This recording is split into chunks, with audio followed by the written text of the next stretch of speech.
नमस्कार, मैं हूं आपके साथ विशाल कालरा।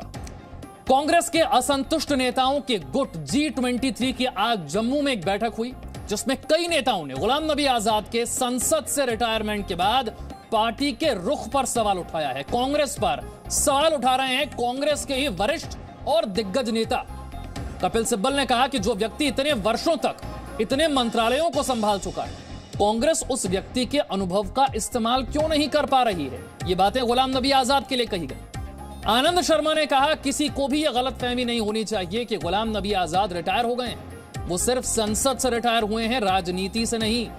अंत में खुद गुलाम नबी आजाद ने भी ये बातें दोहराई और कहा कि वो सिर्फ संसद से रिटायर हुए हैं, राजनीति से नहीं। उन्होंने कहा पहले भी कई बार संसद से वो रिटायर हो चुके हैं, राजनीति से नहीं हुए हैं।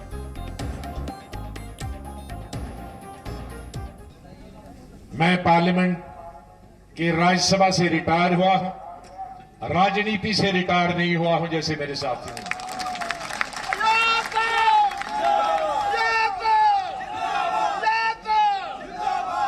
और पार्लियामेंट से मैं पहली दफा नहीं रिटायर हुआ। जब लोकसभा से आना था राज्यसभा तो भी 3-4 महीने का गैप था। जब यहां से पहले बना, जब सीएम बना था तब भी बीच में गैप था, बीच में एक और दफा गैप था। तो हम इधर से डूबते हैं, इधर निकलते हैं, इधर से निकलते हैं, इधर डूबते हैं। कोई अभी हमारी जारी नहीं रही, इसलिए कोई हिम्मत हारने की जरूरत नहीं है और सतर्क करना है, देश को मजबूत करना है। कपिल सिब्बल ने कहा कि हम नहीं चाहते थे कि गुलाम नबी आजाद को संसद से आजादी मिल जाए। उन्होंने यह भी कहा कि मुझे समझ नहीं आ रहा कि इस अनुभव को कांग्रेस पार्टी इस्तेमाल क्यों नहीं कर पा रही। गुलाम नबी आजाद साहब कांग्रेस पार्टी के ऐसे नेता हैं जो हर प्रदेश के हर जिले की जमीनी असलियत को कांग्रेस को जानते हैं। क्या कांग्रेस की असलियत है, कहां है, सब ना तो नेता लोगों के साथ इनका गहरा संबंध है। और जब हमें ऐसा लगा कि पार्लियामेंट को गुलाम नबी आजाद को आजाद कर रहे हैं तो हमें दुख हुआ। ये सच्चाई की बात, हमें वहां बैठे बैठे बहुत दुख हुआ। हम नहीं चाहते थे कि गुलाम नबी आजाद साहब को पार्लियामेंट से आजादी मिले। ये क्यों, आप पूछिए क्यों? क्योंकि मैं समझता हूं कि जब से वो राजनीति में आए, कोई ऐसी मिनिस्ट्री नहीं है जिसमें वो मिनिस्टर नहीं रहे। कोई ऐसी मिनिस्ट्री नहीं रही जिसमें वो मिनिस्टर नहीं रहे। कोई ऐसा नेता नहीं जिनको व्यक्तिगत रूप से वो जानते नहीं। मेरे दो सहयोगी इस वक्त मेरे साथ है। ब्रह्म प्रकाश दुबे मेरे साथ जुड़ रहे हैं, राजू केरनी मेरे साथ जुड़ रहे हैं। राजू, जम्मू में 23 नेता मिले, मकसद क्या है? सिर्फ गुलाम नबी आजाद की संसद से रिटायरमेंट पर चर्चा, या फिर मांग वही पुरानी है कि पूरे सिस्टम को बदला जाना जरूरी है, कांग्रेस कमजोर हो गई? जी बिल्कुल, जिस तरीके से जहां पे जम्मू कश्मीर से उन्होंने शुरुआत की है, हालांकि स्टेट छोटी है लेकिन जो शुरुआत है बहुत बड़ी की है उन्होंने। जो कांग्रेस के अंदर जो कला है उसको जो है इसमें साफ जो है यहाँ पे जाहिर हो गया। G23 यानी 23 लोगों में से 7 लोग जो हैं और 7 के 7 उत्तर भारतीय राज्यों से आते हैं। तो उन्होंने जो है जिस तरीके से यहाँ पे आके आज एक सभा को यहाँ पे जो है जो एड्रेस किया, जिसमें कि सारे गुलाम नबी समर्थक लोग थे, और जिस तरीके से उन्होंने कांग्रेस हाई कमान पे जो है वो कड़ा बार किया, हाई कमान को ये संदेश दिया। राजू, कौन कौन से नेता थे मंच पर? उनको जो है जिस तरीके से देखिए मंच पे जो बैठे उसमें सबसे बड़े नाम में से कपिल सिब्बल थे, भूपेंद्र सिंह हुड्डा थे, राज बब्बर थे, गुलाम नबी आज़ाद थे और उसके साथ मनीष तिवारी थे।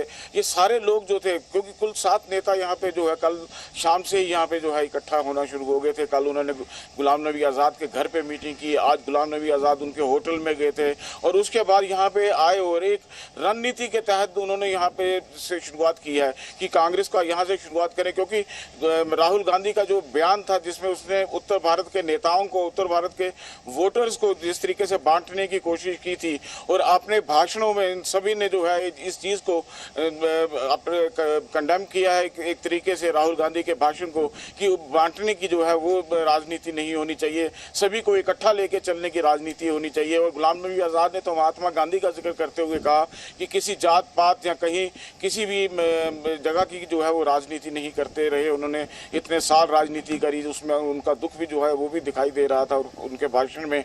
लेकिन जो उनके साथी थे, उनके साथियों ने जिस तरीके से प्रधानमंत्री की तारीफ करते हुए कहा कि जिस नेता के, अपोजिशन नेता की प्रधानमंत्री ने भी तारीफ की, उस नेता को जो है कांग्रेस फेल हो गई उस नेता के। बिल्कुल, कांग्रेस आलाकमान इन वरिष्ठ नेताओं को, दिग्गज नेताओं को दरकिनार क्यों कर रहा है, यह सवाल आज उठाया गया। और कांग्रेस के नेता आनंद शर्मा ने कहा कि कांग्रेस पार्टी लगातार कमजोर होती चली गई।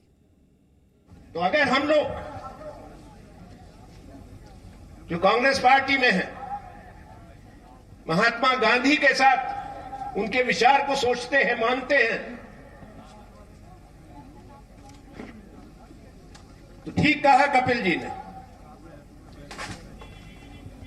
कि हम गांधी को माने भी और जमीनी हकीकत को नकार दें। हम महात्मा गांधी की तस्वीर लगाएं और अपने अंदर हिम्मत ना हो सच बोलने की। कैसे हो सकता, कैसे हो सकता?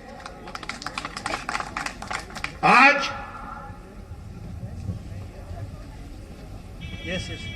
एक बार फिर हम देख रहे हैं वो हालात। भारत को कांग्रेस की जरूरत है। ये हालत इसलिए भी बने हैं कि पिछले एक दशक में कांग्रेस कमजोर हुई है।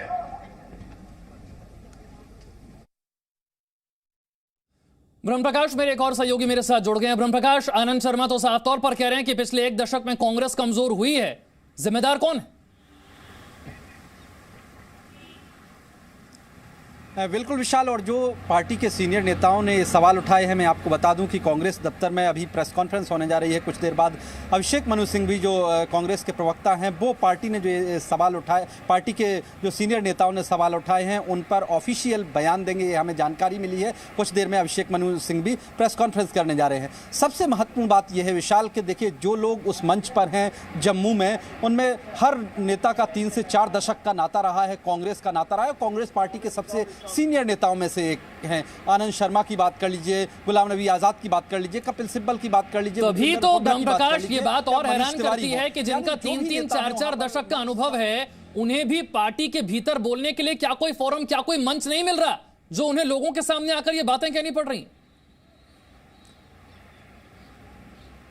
देखिए, ये नेता बहुत पहले से विशाल सवाल उठाते रहे हैं, लेकिन पार्टी के जूनियर नेता जो 10 जनपद के करीबी रहे हैं, जो पार्टी हाईकमान के नज़दीकी अपने आप को बताते रहे हैं, वो सीनियर नेताओं की बात को झिड़क देते थे, काट देते थे। इससे अपमानित महसूस किया कई बार पार्टी के सीनियर नेताओं ने। आप देखिए, जब 23 नेताओं ने पत्र लिखा था, इन्हीं नेताओं ने कहा था कि पार्टी संगठन के चुनाव होने चाहिए, क्योंकि जिस तरह की स्थिति बनी हुई है, पार्टी का कोई आधिकारिक तौर पर अध्यक्ष चुनाव से नहीं चुना गया है। अभी सोनिया गांधी भले ही संभाले हों कार्यभार, लेकिन चुनाव की बात की गई थी, उसको भी जब कार्य समिति की बैठक की गई तो इन्हीं सीनियर नेताओं को खरी खोटी सुनाई गई उस बैठक में, जिससे ऐसे पार्टी के अब सीनियर नेताओं को लगने लगा है कि जब भी वो पार्टी के भले की बात करते हैं, पार्टी में सुधार की बात करते हैं, तब उन्हें ही उसके लिए बातें सुननी पड़ती हैं। यही वजह है कि जम्मू में जिस मंच पर ये नेता जुटे हैं, वहां से संकेत दिया गया है पार्टी को कि समय है, समय रहते अगर पार्टी नहीं संभली तो पार्टी आगे बहुत मुश्किल स्थिति में पड़ने वाली है। आज जो नेता जुटे, अब मुख्य मांग क्या है,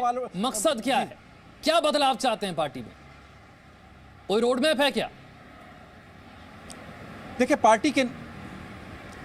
पार्टी के वरिष्ठ नेता बार बार कहते रहे हैं कि संगठन के चुनाव हों, क्योंकि जो बहुत समय से पेंडिंग है, पार्टी के अध्यक्ष पद का चुनाव हो, जिसको लेकर राहुल गांधी ने, देखिए पहले 1 साल तो इसी बात पर ये पद खाली रहा कि राहुल गांधी को सब कोशिश कर रहे थे कि वो दोबारा अध्यक्ष बने, लेकिन वो बनना नहीं चाहते थे। बाद में फाइनली ये हुआ कि सोनिया गांधी ने अभी स्वीकार किया कि अंतरिम तौर पर वो अभी रहेंगी जब तक चुनाव नहीं होते हैं। लेकिन अब आप देखिए, बीते 3-4 महीनों में कोशिश क्या हो रही है कि जो 10 जनपद के वफादार हैं, वो फिर से पार्टी में माहौल बनाने लगे हैं कि राहुल गांधी दोबारा अध्यक्ष बने। तो पार्टी के जो सीनियर नेता हैं, जो कह रहे हैं, वो चाहते हैं कि एक मजबूत नेतृत्व हो, मजबूत लीडरशिप हो, उनको लगता है कि उनकी बातें नहीं सुनी जा रही। कांग्रेस का आधार लगातार खिसक रहा है। आप देखिए साउथ के जिन राज्यों में पार्टी बची थी उनमें भी पार्टी की सरकार गई, और नॉर्थ इंडिया में कमजोर हुई है, यही कांग्रेस के बड़े नेता कह रहे हैं। और कांग्रेस के नेता राज बब्बर ने ग्रुप 23 को गांधी 23 बताया, सुनिए।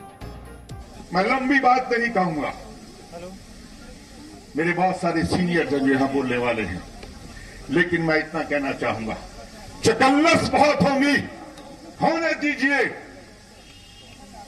अभी यात्रा आजाद साहब की खत्म नहीं हुई, अभी तो आधी भी नहीं हुई है। इसी यात्रा को पूरा करने के लिए आप एक एक शख्स का, एक एक गांधीयन का और एक एक कांग्रेस पार्टी के कार्यकर्ता का साथ की जरूरत है। हम आपके साथ हैं। राजू किरनी, राज बब्बर साफ तौर पर कह रहे हैं गांधी 23 है और अब कांग्रेस के एक एक कार्यकर्ता के साथ की जरूरत इन्हें।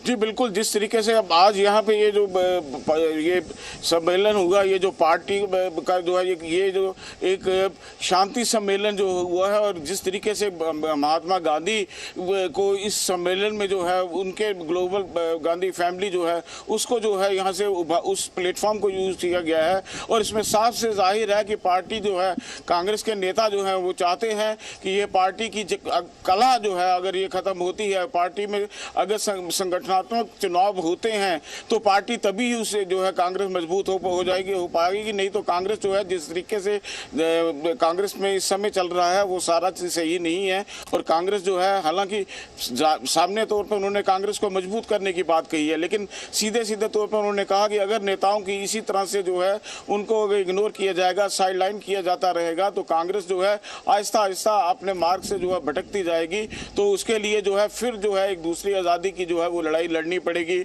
उन नेताओं को, जिसके लिए जो है ये G3 जो है उन्होंने जो कहा, जिसको गांधी 23 जो है वो नाम देके वो उन्होंने पोस्ट में कहा। जी शुक्रिया राजू आपका, ब्रह्म प्रकाश आपका। आपसे थोड़ी देर में कांग्रेस पार्टी की तरफ से एक प्रेस कॉन्फ्रेंस भी होने जा रही है। देखना यह है कि जो वरिष्ठ नेता हैं, 23 नेता, इनकी बातों को ध्यान में रखते हुए पार्टी बदलाव की ओर आगे बढ़ती है या फिर इनकी मांगों को सिरे से दरकिनार कर दिया जाता है। एक छोटा सा ब्रेक, फौरन हाजिर हूं। Presenting B News app available on Google Play and App Store. Download it now.